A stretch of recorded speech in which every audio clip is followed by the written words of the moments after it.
Assalamualaikum warahmatullahi wabarakatuh.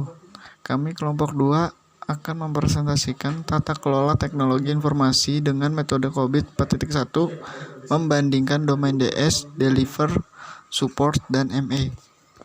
Dengan nama kelompok Nabila Maharani, Fabian Rio Bayu Pratama, Farid Satriana, Dian Permata Dewi, Faki Noval Pradita. COVID adalah dinyatakan sebagai suatu kebijakan, prosedur, praktek-praktek, dan struktur organisasi yang dirancang untuk memberikan jaminan bahwa tujuan bisnis akan tercapai dari kejadian-kejadian yang tidak dikehendaki akan dicegah atau dideteksi dan diperbaiki.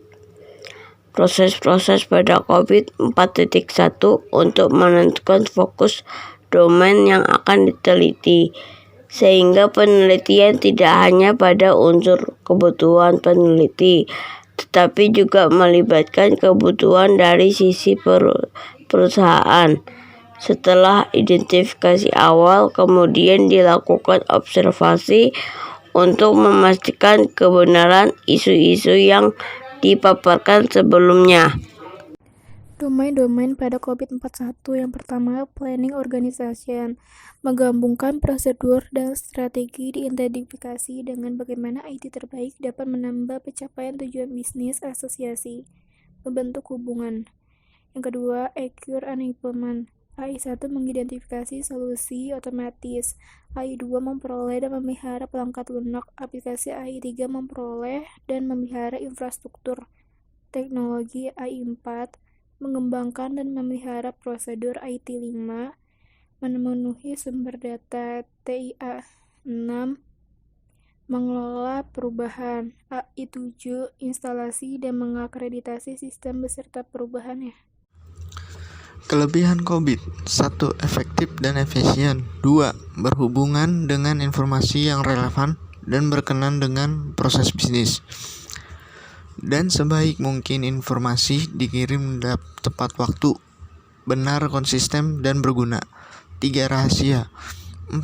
Proteksi terhadap informasi yang sensitif dari akses yang tidak bertanggung jawab.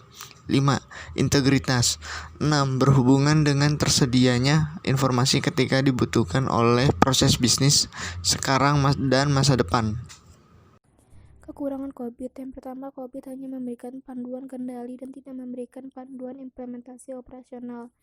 Dalam memenuhi kebutuhan COVID dalam lingkungan operasional, maka perlu diadopsi sebagai framework tata kelola operasional sebagai ITIL atau The Information Technology Infrastructure Library, yang merupakan sebuah kerangka pengelolaan layanan TI yang terbagi ke dalam proses dan fungsi. Yang kedua, apakah semua objektif dan detail kontrol objektif harus diadopsi, ataukah hanya sebagian saja?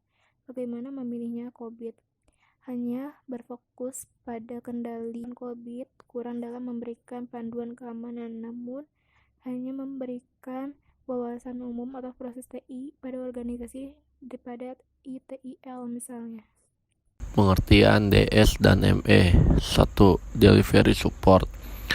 Tahap ini difokuskan pada aktual delivery yang diterapkan di dalam mulai dari layanan, manajemen keamanan, support, manajemen data, fasilitas operasional, dan sebagainya. Domain ini mencakup penyampaian hasil aktual dari layanan yang diminta, termasuk pengelolaan kelancaran dan keamanan, dukungan layanan terhadap pengguna, serta pengelolaan data dan operasional fasilitas. Yang kedua, ada ME, monitor and evaluasi IT performance. Proses ini bertujuan untuk mengetahui apakah proses organisasi sadar akan kebutuhan pengawasan. Proses pengawasan ini termasuk dalam mendefinisikan indikator performa pengendalian yang relevan, sistematik, dan sebuah laporan yang dilakukan secara berkala, serta penanganan yang cepat saat terjadi masalah.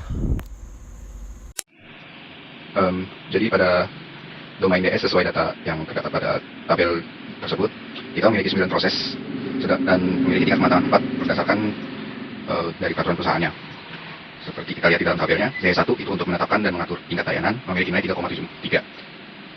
Dan kemudian DS3 untuk mengatur kapasitas kinerja memiliki nilai 3,69. DS4 menjamin layanan berkelanjutan memiliki nilai 3,69. DS5 itu menjamin keamanan sistem, kita memiliki nilai 3,7. Sedangkan DS7 itu untuk melatih dan mendidik pengguna, itu kita memiliki nilai 3,62. Dan DS9 dalam pengelolaan konfigurasi kita memiliki nilai 3,84. DS10 mengelola kegiatan dan permasalahan, itu memiliki nilai 3,84. Sedangkan DS11 itu untuk pengelolaan data memiliki nilai 3,7. Dan DS12 itu untuk mengelola fasilitas dan memiliki 3,62. Secara umum setelah dilakukan proses penghitungan pada 9 proses dalam domain DS, seluruh proses kita mempunyai nilai sama setelah penggulatan seperti terdeskripsikan pada tabel, yaitu tingkat kematangan implementasi pada sistem administrasi logistik khususnya pada domain DS ini itu berarti berada pada tingkat 4. Jadi untuk tabel selanjutnya kita di sini hanya mencantumkan tabel untuk domain ME. Jadi sebenarnya ini untuk mendapatkan hasil rata-rata kita itu dapat dari hasil kuesioner. Jadi data yang didapat itu berdasarkan observasi, kuesioner dan wawancara.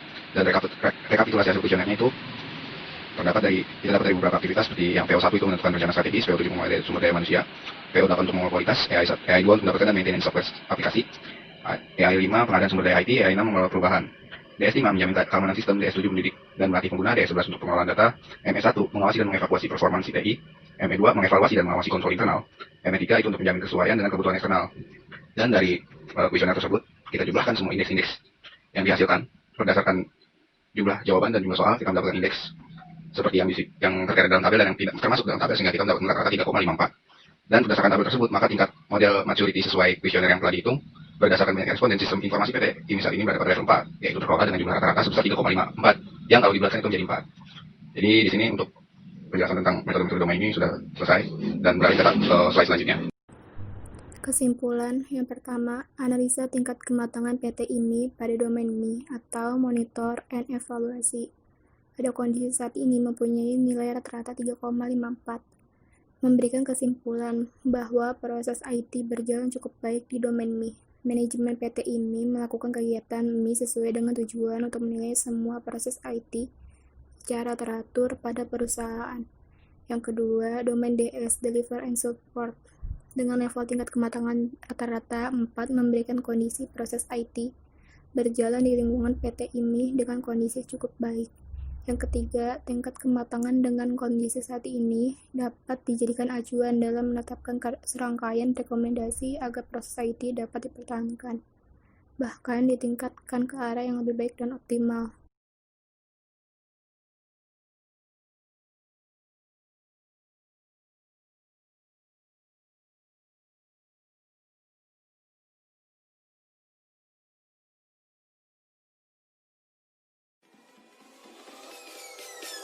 Peace.